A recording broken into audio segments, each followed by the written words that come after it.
I'm Heyman Han with an episode from the Lawfare archive for September 17th, 2022. Today is Constitution Day.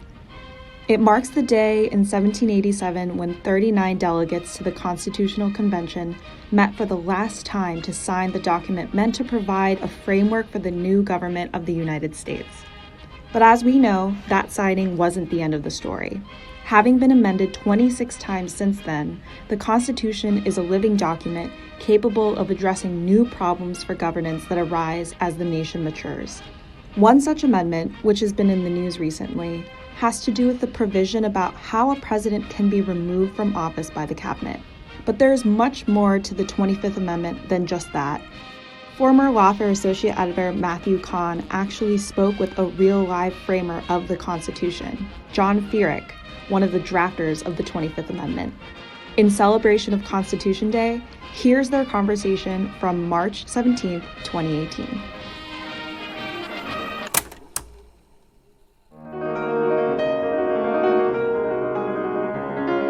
I'm Matthew Kahn, and you're listening to the Lawfare podcast, March 17th, 2018.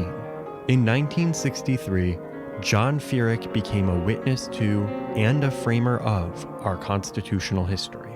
Within 2 years of graduating from law school, Feerick had written an influential law review article on presidential disability and succession, joined the ABA's Blue Ribbon Commission to create a solution to those problems, and become a confidant and advisor to the members of Congress who wrote the 25th Amendment. Among other things, the 25th Amendment created a way for the Vice President and a majority of the Cabinet, and if necessary, supermajorities in Congress, to temporarily transfer the executive powers to the Vice President. As many in the public wonder about the current president's fitness, I had the pleasure of going up to Fordham Law School, where Feerick is now Dean Emeritus, for an enlightening conversation about the page of the Constitution that he helped write. We talked about how Dean Feerick got involved in the creation of the 25th Amendment and how political leadership and the public should understand it in modern times.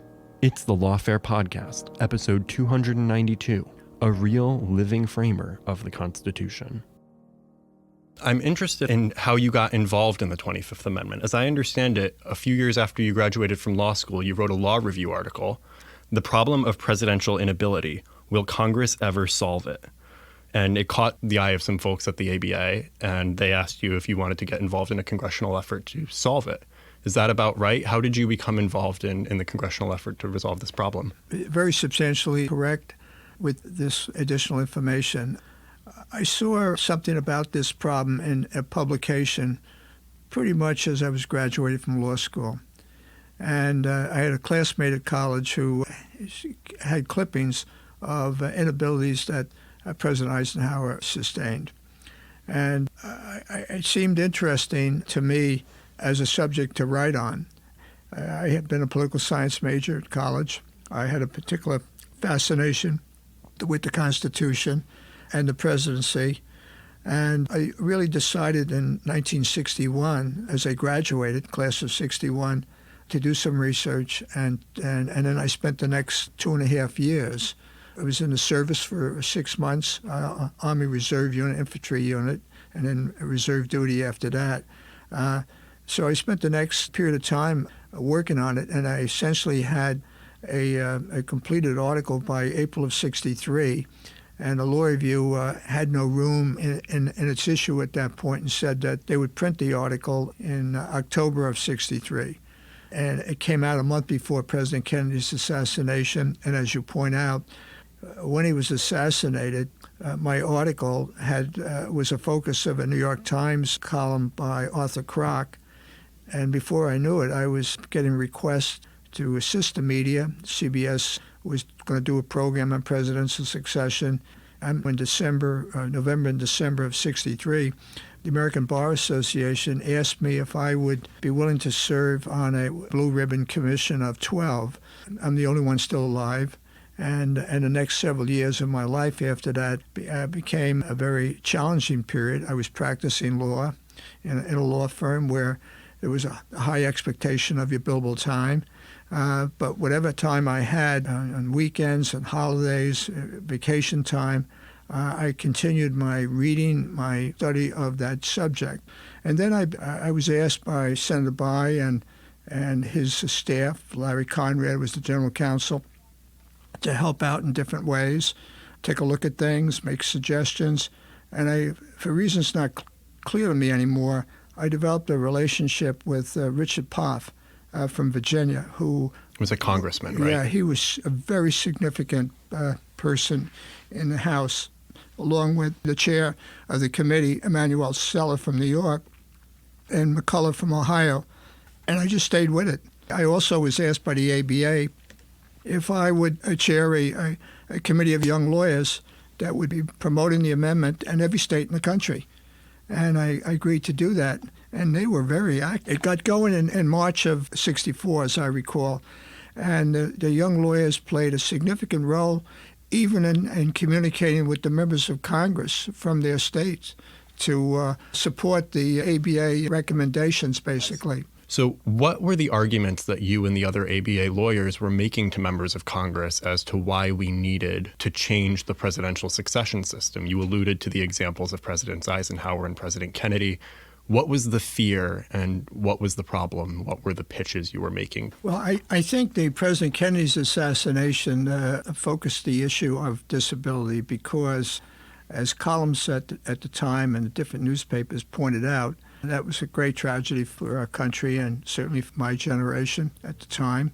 Had he not died and had been wounded, we would have had a president disabled in office, which would raise the questions that hovered over this area of the Constitution since John Tyler's succession in 1841. And that is, what is the status of a vice president who takes over in the case of inability? The precedent already had been set because of John Tyler that in the case of the death of a president, the vice president takes over and becomes president of the United States. And in a provision that one could read as forecasting the same result no matter what the contingency might be, death, resignation, removal on impeachment, or inability. So you had uncertainty from a constitutional standpoint on that issue. And then the second issue is who has the power to declare a president disabled? How do you formalize that? And then once you have formalized it, what happens if the president wants to resume his powers, recovers from a disability? So you had those kind of issues around. We had suffered periods where a president was assassinated or a president had a stroke. Assassinated was Garfield. Have a stroke was Wilson. And there was a lot of confusion as to how do we handle that as a country. And so vice presidents didn't want to get involved. They said that there's nothing that instructs me to get involved. Cabinets were prepared to support a succession by the vice president, but they had the sticky issue was what was the status of a vice president who succeeded in a case of inability. Could the president recapture his powers and duties? Eisenhower, having suffered 3 disabilities, felt there should be some protocols. Eisenhower had worked out an agreement with his vice president, which was followed by Kennedy and Johnson. And then when Johnson succeeded to the presidency based on a Tyler precedent, the Speaker of the House of Representatives was next in line of succession. And they had worked out the protocol. And the protocol basically called for the president declaring his own disability. And if he couldn't declare his own disability, the vice president could do so after appropriate consultation. However, it was in a letter that could be abrogated at any time, and it didn't have the force of law. And in both cases, as soon as the president felt he was able to resume his powers and duties, he would do so. Eisenhower frustrated, I think, because Congress didn't act on a permanent law. There were hearings in the late 1950s focused on a proposed constitutional amendment, but nothing went forward. And those hearings continued in the early years of the Kennedy administration. So the assassination of President Kennedy and the focus in the media at the time, and then the leadership that Senator Bayh and Emanuel Seller in the House start to give to the subject, really continuing the congressional activity that had taken place in a lot of 1950s and early 1960s, and with the great promotion of solving the problem by the lawyers of America, and they had a plan, and the plan was the ABA consensus, that the group that I had the honor to be part of. So you guys came up with a plan, but when Congress took up the issue, there were some disagreements about what the actual solution should be, who should be making the determination, whether it should be a commission of doctors, the president's closest political advisors in the cabinet, what the role of the vice president should be.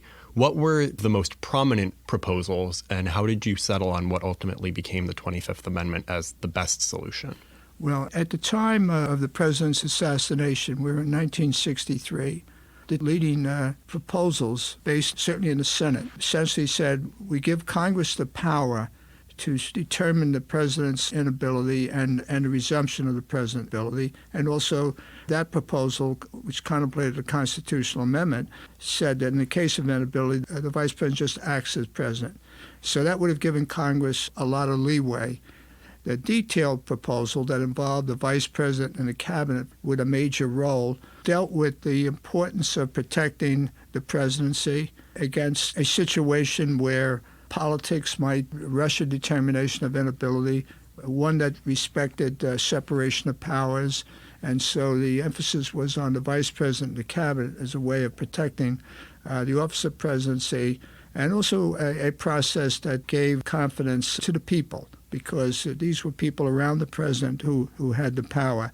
Now, the proposal that was around at the time for a commission contemplated a mixed commission. It had many proposals, some involving doctors, but one that got a lot of prominence in the 1964 period had members of Congress, had justices of the Supreme Court, and had members of the cabinet, so a mixed commission. So you had a lot of different commissions idea around. But the compelling argument was that the cabinet and the vice president could act quickly, would have more information, would be protective of a runaway power in terms of being misused, because this was a group that the president had an association with through appointing the members of the cabinet. He ran with the vice president, who was the only other nationally elected official other than the president. So principal argument was based on the cabinet and the vice president and their relationship with the president. There were a lot of proposals around at the time, in addition to the commission that I just mentioned and the ABA approach. As the ABA conversation went on, and it said, let's give Congress in the amendment the ability to change the method if the method and the reasons for the method did not work. So for those who had other ideas, they saw the approach of the cabinet and the vice president not being one that's locked into the Constitution forever, because there was a power given to Congress to change the method. However, that power did not include the vice president, so that whatever Congress might choose to do in the future of the country, Congress could do by law, but law would be subject to presidential veto. But you could not change the vice president. Vice president was locked into the process that if the vice president who ran with the president felt it was not appropriate for him to assume the powers and duties of the president, then the amendment didn't go forward at that point. Now, there's this famous quote in the impeachment context where he says that in the course of an effort to impeach Justice Douglas, he says that an impeachable offense is whatever a majority of the House of Representatives says it is. But the 25th Amendment seems like for the cabinet, for the vice president, and should it play out for Congress making a decision about the president's reaffirmation of his ability, that what they should be considering is quite different, that it's not just a political matter. When drafting this, were the considerations that they should be thinking about? It doesn't deal with policy differences. It doesn't deal with incompetence, you might say, in handling something, and political differences, lack of popularity. That's not disability. And if something's impeachable, that's not for the 25th Amendment. Well, there's a political aspect to it. In a sense, Vice President's been elected by the people through the Electoral College, like the President has, so has a national source of support, you might say, and by the Cabinet that have been approved by the Senate. So you have political actors, if I can put it in those terms, with the power to make a judgment on if it be a medical disability, and it may not be a medical disability. They have to sift through information from doctors, from whatever information is available about how they, in their personal relationship, have seen the president. I mean, it would have been at meetings with the president, so they would have information far beyond medical information, just from their everyday contact, if there is everyday contact, or if not, what the absence of contact might mean. And you may have a contingency such as the president is out of communication. He travels to some far land and he can't be reached. And there's a power in the amendment under Section 4 for the vice president and the cabinet to deal with that situation, or if a president was kidnapped. So medical information is certainly in the debates that talked about physical inability, and there would be a lot of medical evidence there, but also a lot more evidence by those around the president in terms of his conduct. It strikes me that you talk about, that you've entrusted these people who are close to the president to use their daily or their regular interactions with him or her as the basis for thinking about their ability to execute the responsibilities of the office. But I'm curious, that seems that while they might be so well situated by virtue of their proximity to the president, that they also have loyalty to him. When you guys were thinking about the amendment, did you consider that proximity to be more of an asset or more of a liability, and in what ways? I would say that the discussions of the ABA group, we had in that group Herbert Brownell, who was Attorney General under Eisenhower, had a lot to do with the proposed constitutional amendments that were being considered during the Eisenhower years. We saw it this way, I would say, as a generalization. And I did a book, From Failing Hands, and I have a long discussion of the ABA meetings. And the fact that there might be a reluctance to use the power because of closeness to the president, as you say, has a virtue to it, because the people through the Electoral College have chosen the president for a 4-year term. And I would say that there's an expectation that that term be protected because of the electoral mandate. And so the reluctance that might exist strikes me as not a negative. Now, if one were to look back on history, for example, Garfield's cabinet, he was, as you know, assassinated, but 80 days the cabinet and the vice president and the public were commenting on that. If you look at the Wilson inability, that could have gone on it certainly went on for a long time. Whether it went to the end of the term, one could say yes, one could say no. In both cases, the cabinet were very supportive, of the idea of the vice president acting as president. The vice president was reluctant because, one, he thought the Constitution had no instruction to him that he should act as the president. He didn't want to be seen as a usurper. And even though he would have presumably have had the support of the cabinet, but you had the issue of status of the vice president, the lack of clarity. So the historical record doesn't suggest, I don't think, that the cabinet and vice president in appropriate circumstances would fail to do what they had to do. But I think what you're conjuring up is a situation where the public would be informed in some way of what was happening, and the public would be speaking through in different ways through their representatives, and in the face of overwhelming evidence, and the vice president and the cabinet having the power refused to use the power, you'd have I guess you might say, a national crisis of sorts. However, the positive side is, if we ever had a Section 4 situation where the cabinet and the vice president, if seen as reluctant, and you assume that you have a situation that compels the use of Section 4, and they act accordingly, this is a group close to the president, around the president, and I think it's more likely to have public confidence than not. In the last 5-6 years, I was asked by the dean of our law school to create a presidential succession clinic. Dean Traynor, who's now the dean of Georgetown Law School, I was dean of Fordham Law School at the time, asked me to create a presidential succession clinic. And I hesitated for a while because I wasn't quite clear how to do that.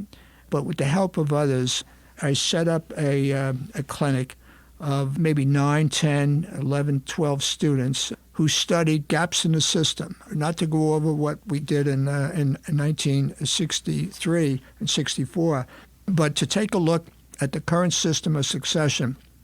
Working with the students and John Rogan, we identified issues to make recommendations about that we considered gaps in the system. When I say we, the students considered gaps in the system. It was their work. I supervised. And we developed a number of recommendations in looking at different gaps in the system.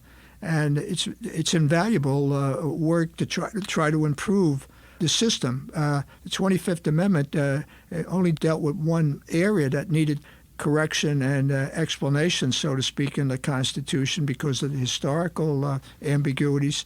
And that's what the volume is, a lot of recommendations there. For example, how do you deal with a dual disability of the president and the vice president at the same time? 25th Amendment doesn't work in that situation because it contemplates the vice president and the cabinet, if you ever got to Section 4, or the president passing over his powers to the vice president, and you have a disabled vice president, and if the president is disabled at the same time, how do we deal with that? So there's recommendations on that. And even under the 25th Amendment right now, suppose you had an able president and you didn't have a vice president, and the vacancy had not been filled. If the president was going in for an operation and he wanted to transfer powers and duties, the powers and duties would be transferred to the Speaker of the House. Speaker of the House, maybe of another party. And then what about a situation where you have a Section 4 and you have no vice president? Students have grappled with those kind of issues and have made recommendations. And they also took a look at the current line of succession where the power goes to the Speaker, the President Pro Tem, and the heads of the executive departments. And the students feel that the legislative leaders should be removed from the line of succession. It should be a line of succession that runs through the cabinet departments. And I think they would restructure the cabinet line of succession, certain departments being viewed as key departments. And also students seem to think there was some benefit to expand the line of succession, maybe to beyond the cabinet. Well, and in addition to a lot of really fascinating recommendations about the constitutional provisions of presidential succession, the most recent clinic's report also makes several really interesting recommendations about some of the non-constitutional elements of presidential succession, like the role of the president's physicians. What do you think are his or her responsibilities as both being a confidential medical advisor to the president while also being watchful for the role that they have to play in the constitutional process that you helped create? I would say that the president's doctor, the White House doctor, is a very important person. The office serves the president and others who work in the White House, including also the First Lady and the president's family. But that's not your question. And the attention of the doctor certainly should be on the patient. And the doctor may need other doctors to deal with a particular issue because that's not the doctor's specialty. But it seems to me that if the doctor has information that raises larger questions about the president's ability to discharge the powers and duties of the office, that would seem to me something appropriate to discuss with the chief of staff. I would think that would be. I mean, I don't know that there's any. I don't know what protocols might exist. I do believe, and there have been a lot of recommendations about the role of the doctor. Certainly, a doctor should not be in a position of, if there ever became a need to speak to the public, of being untruthful. But I'm thinking that, say, somebody else in the White House has concerns. I think it's something that should go to the chief of staff. One other area that the clinic, I remember commenting on, that I thought was quite interesting was part of how Congress, in the event of a disagreement, would investigate the president's health status and ability to, or if not a medical question, ability to execute his or her responsibilities. And one area that I thought was particularly interesting was the possibility of the invocation of privilege to protect the disclosure of certain information. Well, I think what the students under the faculty supervision focused on was what a process might look like if Congress had 21 days to decide a question of the disagreement between a president on one hand and a vice president of cabinet on the other hand. So we conferred with a lot of people, including staff in Congress and former counsels to presidents and scholars and historians for their views on the subject. So when the students came to develop the idea of having a special committee, you might say, in Congress involving both houses of Congress, then there would be a need for information. And they would be obviously seeking out information from the White House, from the doctor, the president's doctor, the president's chief of staff, the president's counsel, I would assume, and maybe members of the president's family. And there may be issues of privilege in there, but there's history from Watergate and other instances where there's an entitlement to information in order to discharge a constitutional responsibility. And just how that's handled, it strikes me, certainly by President and his counsel, will be relevant to maybe the very issue that they're seeking information about. To what extent is information provided, or to what extent is information not provided? It might eventuate in issuance of subpoenas and steps taken in court. And it's not a lot of time. You have just 21 days. But keep in mind, what got Congress in was the vice president and the cabinet already making a judgment that the president is unable to resume his powers and duties. So there presumably would be quite a lot of information just from that source. I can't imagine the cabinet and the vice president in that circumstance not providing information. What do they make their decision on? There might be areas where the privilege might be upheld. For example, compelling the president's spouse to provide information. Who knows how a court might deal with that, or even how a committee might deal with that. But I would think that a committee also would make clear that a lot of information can be turned over in secrecy while they're trying to make their judgment. And obviously there may come a time where you have to use the information. So I hope we never have a Section 4. Yeah. But if we ever had a Section 4, there's certainly a lot of power that Congress has, I think, to get information. I think a lot of the reason why the 25th Amendment and Section 4 in particular is coming up now is because there are a lot of people who have questions about how it applies in the case of mental inability. It seems very clear that in the case of a president who might be in a coma, that the Section 4 provision obviously applies.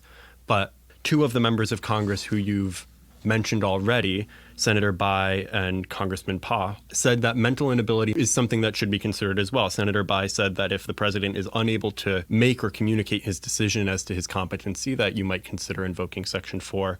The congressman said that you should consider it, to paraphrase, whether there's a physical or psychological impairment, especially in a situation where you might think the president's not able to make a rational decision about his own or her own mental health. And I'm curious what your sense was at the time for how we should think about mental inability. Well, the legislative history, as you point out correctly, states that the inability is not defined in the amendment, to provide flexibility and to avoid trying to come up with a definition that would fill an encyclopedia and be inappropriate for a constitution such as the Constitution we have. So, and throughout the discussions in the hearings and also in the debates in Congress, it was made clear that the amendment covers both physical and mental disabilities that operate in a way to prevent you from discharging your powers and your constitutional powers and duties. And it could be all kinds of physical disabilities. And what I recall, illness in the context of sanity and insanity, and you have statements in the record about senility and different areas, very much is in the 25th Amendment area. However, as Republican Senator Rusker and others said, you really need hard facts and reliable facts. You just can't deal with it on speculation. And that's why the two-thirds vote is in both houses of Congress to prevent the president from resuming his powers and duties. That's an even greater protection of the presidency than the impeachment two-thirds. Well, so I have one last question. Sure. There was a comment made that I think really colored the way a lot of people are thinking about the 25th Amendment right now. And it actually came from one of the President Trump's advisors, Steve Bannon. Vanity Fair reported some time ago, made a comment to the president early in his term in office to the effect that the threat that President Trump should be concerned about isn't impeachment, but the 25th Amendment. Should the president be viewing the 25th Amendment's removal provision as something that threatens him or her, or should they view it as something else? I don't think any president should see the 25th Amendment as threatening. Take a look at the 25th Amendment. It makes, first of all, as you pointed out before, it allows the president to fill a vacancy in the vice presidency. And that was not possible constitutionally before the 25th Amendment. It makes clear that in a case of inability, a vice president serves only for a duration of the inability. It also provides an opportunity for the president, as presidents have used, to declare his own disability and immediately resume the powers and duties of the office when the president is able to do so. And twice, when President Bush transferred powers to his vice president, Dick Cheney, it was a matter of hours that the vice president was the acting president, and as soon as the president issued a declaration that he was able to resume his powers and duties, he did so. So all of those provisions are very favorable provisions, it strikes me, from the standpoint of any president. With reference to Section 4, the president is protected because if 1/3 plus 1 of either house of Congress sides with the president where there's a disagreement, the president resumes his powers and duties. And in any event, a president is never removed as the president of the United States, and the title of president with the fact of being the president under the 25th Amendment simply is suspended from discharging the powers and duties for the duration of the inability. So I have a different take on the amendment as an amendment that's very supportive of our country. Dean John Feerick, thank you so much for coming on the podcast. The Lawfare podcast is produced in cooperation with the Brookings Institution. Many thanks this week to Dean Feerick for a fascinating conversation.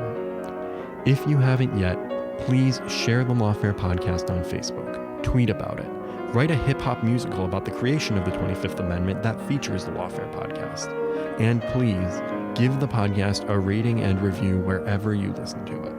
Our music is performed by Sophia Yan. Until next time, thanks for listening.